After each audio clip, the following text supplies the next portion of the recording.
You're doing it to me. For Roger's wishes, as many of you know, he did not want a formal, traditional funeral service, but rather a party of friends, family, and musicians to get together today. Perhaps for some of us, it's a going away party for Roger, but a celebration nonetheless.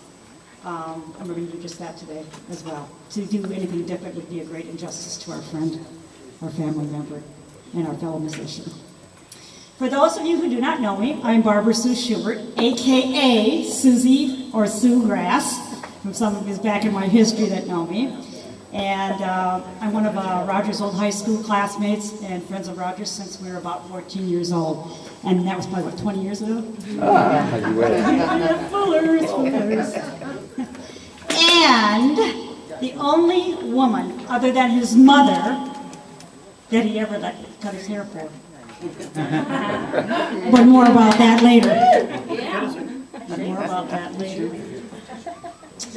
Roger Allen Cruz was born 57 years ago today in 1954. So we're all also celebrating his birthday as well today, for those of you that perhaps didn't know that. So happy birthday, buddy. For Roger, the irony of his battle with cancer was that he never dreamed in a million years that Ozzy Osbourne, Keith Richards, or Charlie Manson would outlive him. And that really ticked him off because he talked about it a lot. A lot, right, Chuck? We've heard this before. So, Roger was the youngest son of Robert, or Elsie, and Leon. Did I say that right? Leon. I knew I was going to screw it up, Cruz. Joining his big brother Kenny and his big little sister Marilyn, living their life in Dubuque, with Roger attending Hempstead High School. There's been some debate over when Roger actually started his musical career, somewhere between the age of 11 and 14, and all the trial and tribulations at the time as well, of course, and anyone else's perception on music in those early days as well, too. Rock and roll was in full swing, and the world was upside down with music. Glorious, glorious music. It was cutting edge, it was rebellious, and it was flippin' loud. The baby boomers were making a statement, and Roger was in the midst of it. When I first met Roger in the late 60s, he was already playing and helping his friend Chuck Van Cleve and a host of other young musicians create cracks in the Van Cleve living room walls as they continued to turn up their volume in Chuck's basement on their amps and on their destinies. Roger played with numerous bands throughout the area and beyond, making a name for himself as one of the area's leading rock guitarists for almost 4 decades. 40 years here with this cat. He had a gift, and Roger rocked. Many of you know a lot of the bands Roger played in over the years. Inside Out, Liquid Sunshine, Wedge, Ripple, Pandemonium, yes, Keg, Hot and Sweaty, Bad Axe, I love those pictures, Air Band, Rattlehammer, Main Street Hooker, Petty Theft, the Cruise Band, and most recently, Betty and the Headlights. And many of you also know the stories behind those early years as well. Drugs, sex, and yes, rock and roll. It had to be some of the best years of his life, and he and all his friends share their stories willingly and shamelessly. Probably. Think? But one day the smoke cleared for Roger, and he met his wife, Robinette Clemens, who he married in 1982. And his musical career took a very serious pause at that time. She was surprised, he told me one day, when we reflected on the paths we had taken on our lives over the years. Everyone wanted Robin for their own, and I won. He said that to me quite seriously. He truly adored her. He truly adored her. So wanting a fresh start, a new life, and a marriage commitment, they went to South Dakota and built their home in the Crazy Horse Mountain area. Now, for those of you who have never been to the Crazy Horse Mountain area, I have to tell you that there is an aura surrounding that whole area is just haunting and as solemn and intriguing as Arlington Cemetery. And all, of course, for similar reasons. There is truly something magical about the Black Hills. And I know many of you heard Roger talk about that as well, too. It was also an area that Roger was extremely fond of. He genuinely loved it there. And that's where some of his ashes will be spread at a later date, off of the Crazy Horse Monument itself. In addition to where he once lived in the Black Hills and his property there. While in South Dakota, Roger held various jobs and also got his electrical apprenticeship license, a career he followed in his father's footsteps in. He eventually opened his own electrical contracting business, but things didn't go as well as planned on both a professional and personal level, and Roger returned to Dubuque in 2003, divorced, but with his 3 best friends. His boys, Jazz, Snowball, and Petey. Petey from Hell, Jerome tells me. Man, he loved those dogs. Man, he loved everybody's dogs. Jack, Oz. Anybody else's dogs out there that are cats? Yeah, you like cats too, man. He dug them. Keep cats. He came back and lived with his old friend Jerome and Julie and Jade in a small trailer on the property. And it wasn't long before things started to be just like old times.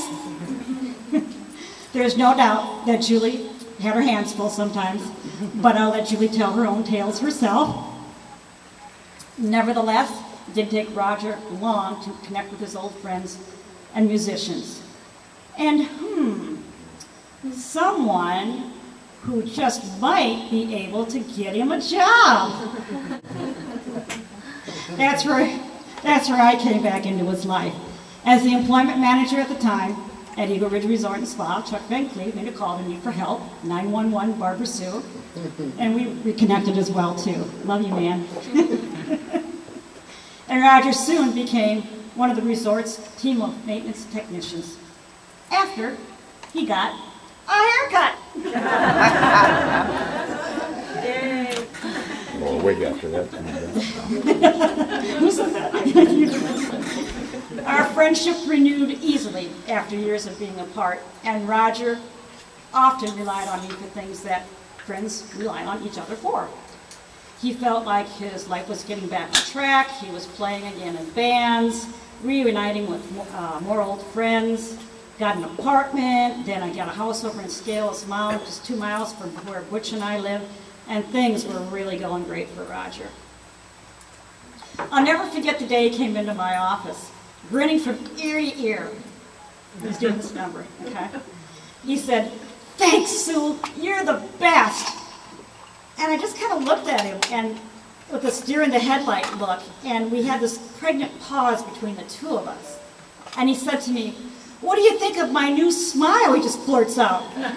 "If it wasn't for you giving me a job and getting me to take out that dental plan, I wouldn't have my new teeth." That was a big one. I hugged him immediately, of course. He was so happy, and he looked so fine in the pretty whites. Then Roger was diagnosed with lung cancer in late June of 2010 after a late winter bout with what he thought was a case of pneumonia. He came to me with the news immediately, and we talked it over in great detail. I was shocked but composed. He was shocked but upbeat. From that point on, we held hands and jumped. If he had been female, he'd have been Louise, and I would have been Thelma. Louise was the dizzy one, remember? Not only was the news devastating, but it came attached with a fairly short time frame. Roger never believed his fate for a second, and he fought his doctors tooth and nail regarding his prognosis, thriving for his ability to outlive the predictions. And he did incredibly well in that department. His strength and courage was really, really something to marvel at. He was truly inspirational when it came to that. Don't get me wrong, he did that why me thing. There's no doubt about it. And we talked about it a lot. But he always managed to shake it off and put a positive riff back in. He was not ready to take that stairway to heaven. During that year, Roger and I and our sidekick, he cooks really well too, sidekick Butch, my husband, rode Roger's roller coaster ride together.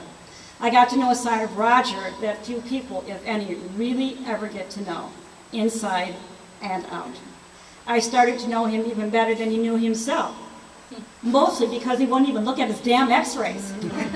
He refused. He said it gave him the heebie-jeebies. I'd shake my head. Like I said, I got to know him both inside and out. We worked through getting him on disability, finding a clause in Illinois law to grant him uncontested unemployment so he could quit his job with dignity and integrity, and finding great people and agencies to assist us with heat for his home in the winter and gas for his car to get him to his chemo and radiation appointments. There were so many people to thank, and there was never a time that he wasn't thankful to all who helped him through all the problems he faced, whether it was mentally, financially, or physically. And then there was a benefit, a team of friends spearheaded to help Roger with his mounting medical bills and an income level that fell far below being able to survive on his own. When Roger found out his friends were doing a benefit for him, his eyes welled, and he shook his head slowly, hands in his pockets, and some of you can see this. He says, "But Sue, you don't understand. I'm supposed to play at benefits for other people, not have one." You're not there. For those of you who helped with the benefit, came to the benefit, volunteered at the benefit, gave at the benefit, Roger was deeply humbled and so very, very grateful to you all. It was truly one of the only lifelines he had at that point while his life was slipping away. It was a great success in so many ways, and it was truly a heck of a benefit party. Probably one of the best I've ever been to. What do you think, Tracy? It was, wasn't it? Yeah. Now, no eulogy would be complete without a religious reference. I know, there's a handful of these out there going, "God, Sue, don't go there, don't go there, you were doing so great." Too bad I'm going there. Roger and I talked about his funeral arrangements and his passing on several serious occasions. We were both born and raised Catholic, but not unlike our generation, who had strayed away from institutionalized religion and had been spoon-fed through our entire early years and our impressionable childhoods. But as baby boomers and a representation of the changing times, spirituality emerged more as a driving force in our lives than traditional theology. When I first broached the subject with Roger one day, asking him straight out if he was religious, he shook his head no. "Oh, I believe there's something beyond the earth." And he used to do that. He said to me, and then he paused. And I know I'll never forget this. He said, "Sue, when you look into a dog's eyes, you just know there's got to be a higher being somewhere." And then he said, and this just about killed me that day, "I mean, duh. What does dog spell backwards?" Rest assured, Roger is here among us today, probably taking a break from a cigarette he just had after an incredible jam session. I'm thinking he's drinking a beer, smoking a little weed, and doing a little catching up on all the things he had to put on hold this last year. He's comfortable, he's at peace, and you'll always be a Dubuque rock and roll star to me. Perhaps he really now finally has the best of both worlds. Thank you.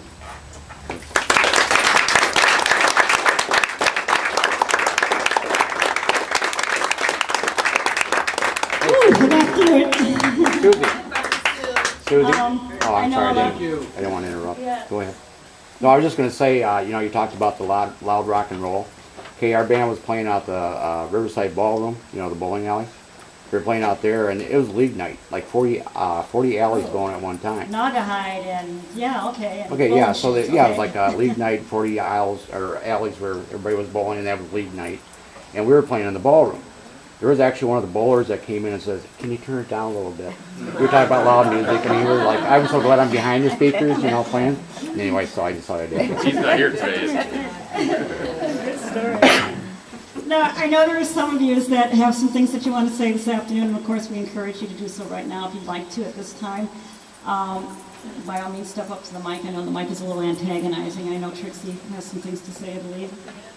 Can you do it, girlfriend? Right now? No, probably not. Okay. Otherwise, if not, Benji has something. Benji thinks he's got something he wants to read, and then following that, I think we're going to spread his ashes up where his best friends are hanging out at. So stick around. We're having some drinks. We're going to party, and we're going to rock and roll, and we're going to make it loud and rebellious. Thank you. Thanks, Susie.